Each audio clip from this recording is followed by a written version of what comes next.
What's up, guys? Moving project. You know, I'm about to head out right now. I got this bad boy right here, Cyclops. Fucking 20 kg kettlebell. So I'm literally gonna be carrying this shit through the Lower East Side, and I'm gonna meet up with my friend Rich. And the plan is he's gonna bring his steel mace, and we're gonna do like random workouts in front of all the really dope graffiti that's over here. So that's the intent. We'll see what happens in action. But yeah, that's all I got for right now. Oh yeah, and by the way, it's been raining. Like this morning, I went to go speak to somebody at this big gym that hopefully I'll be teaching at, and like it was downpouring. Like it wasn't even, you know, a couple of droplets that an umbrella can save you. I don't usually carry an umbrella, but this was like, even if you had an umbrella, you're fucked. Like, it was bad. It was like you're in a shower. So I put on my rain shirt that says, when it rains, it prospers. You know, gotta always look for the positives. But yeah, about to hit this kettlebell workout, steel mace workout, and yeah. So we're right by the Williamsburg Bridge. I'm with Shawn from RevFit. He's the owner of RevFit, and that's Rich Thurman in the back. We're doing some steel mace training. I brought my kettlebell out here. We're just trying to get some good shots and good content. This is the behind the scenes.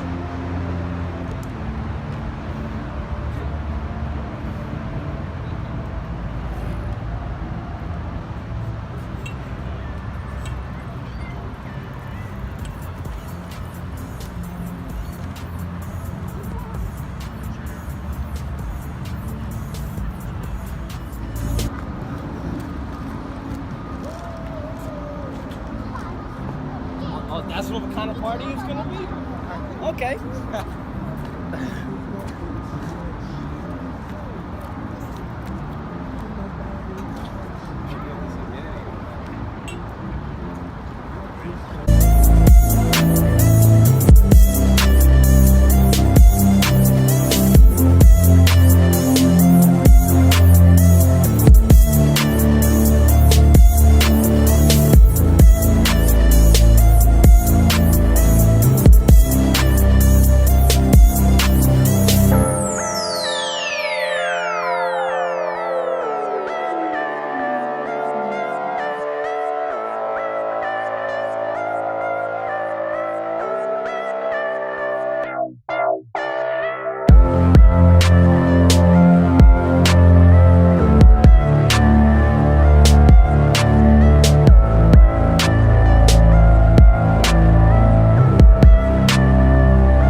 This is a Chucky Beat production.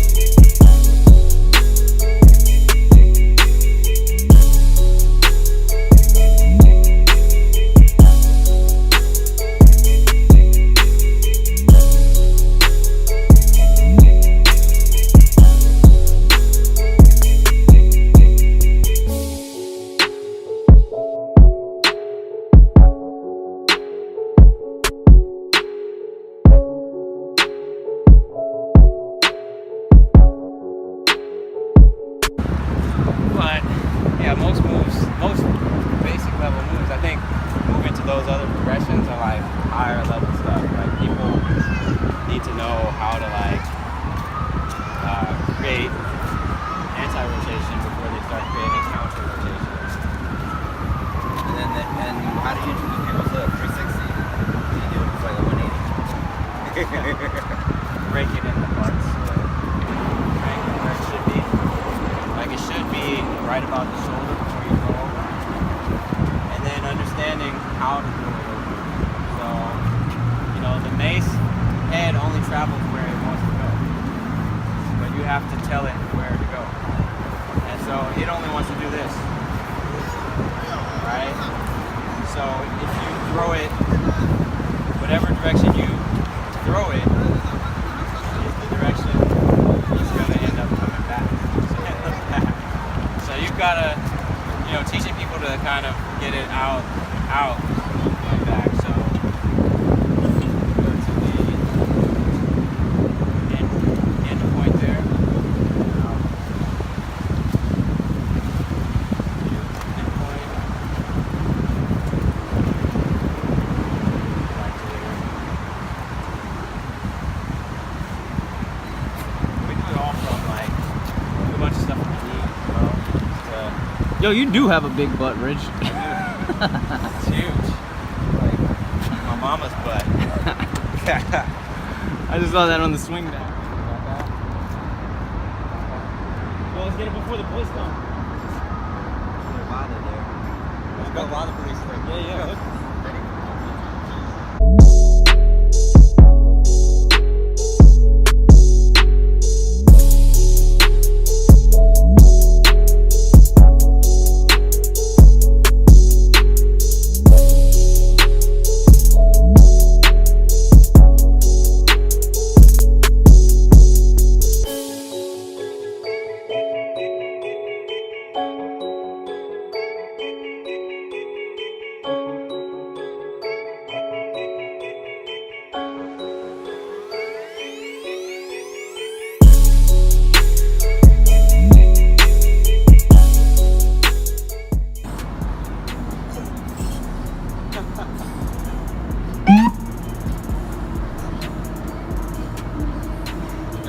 Keep this in the shot.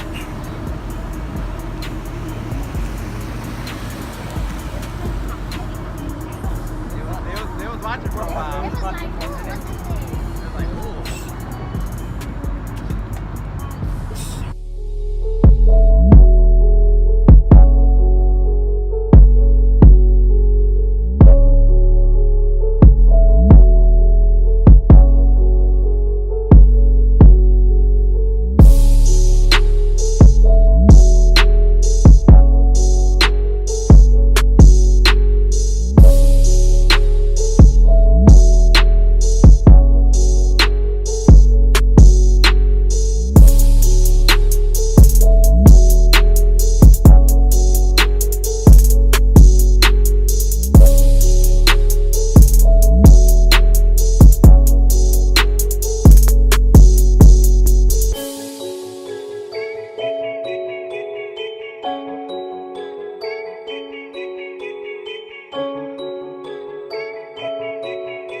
Still a lot of big people who are on it.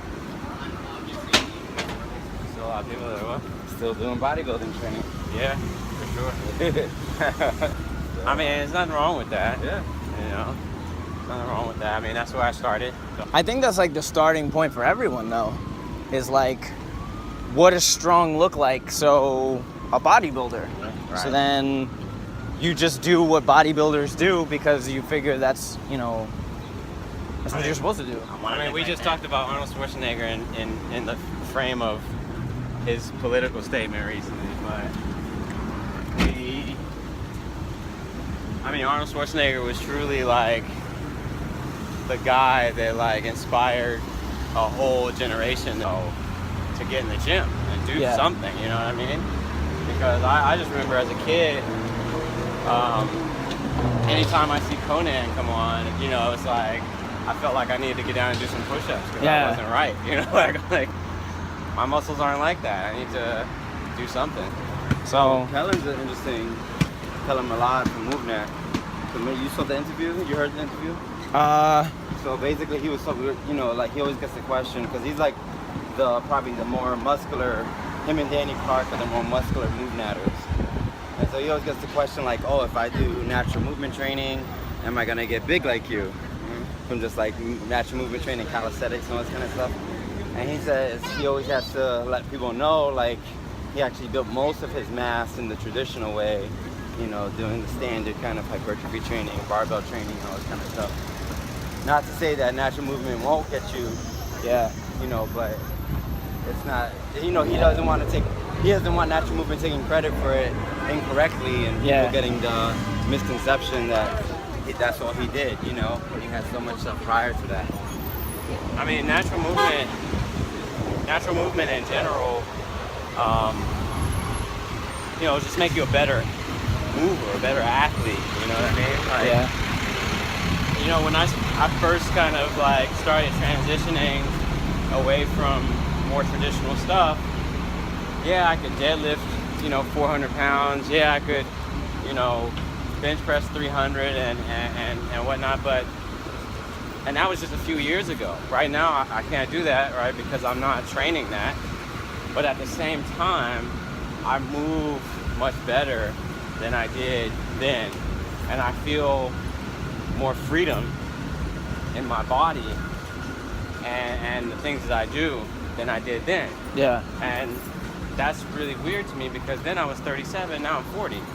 So I actually, despite the ailments and any pains that I have, I still feel more freedom in my body. When we were doing the MVNG certification, there was this big brolic dude. Well, you wouldn't get the reference, but basically there's this like personal training school that has like an advertisement that runs on the subway, and we thought it was him. Like this half-naked dude and half-naked girl, and they're like, do you want to be a personal trainer? You know, like that kind of thing. And so he looked like that dude. We were like, oh, you're the dude for the advertisements on the train. From like the Swedish Institute or something like that. But anyways, he said something like super deep or profound. He was like no one is gonna be like in their 50s or in their 60s and 70s and be like, damn, I should have lifted more weight. I should have gotten bigger. Like everyone's gonna be like, yo, damn, I should have done more mobility. You know, should have done more like movement type training. And I thought that was like, that's huge. Right. That's definitely huge. He felt all broken and you know, his joints hurt, and when we got into certain positions, he was extremely uncomfortable. You know, so like, what is that muscle for, really? The good thing though is that you can start the process of reversing that. And you can start like, you know, you're not gonna reverse it all the way. You're not gonna ever recapture the mobility you had as a toddler. You know, but you can start to make a path for, you know, a better you if you start, you know? No, 100%. 100%. I can't wait for Shawn to go. So this is Hector Manuel. He's a Puerto Rican squirrel from the Lower East Side. Say hi, Hector. Nuts, And look, cookies. so he eats everything. He eats nuts, cookies. Was that a cookie? There's a chocolate chip piece of cookie right there. Oh, I want some cookie. You don't want the cookie? He does not play around. Whatever your mom puts on your plate, you're gonna eat it.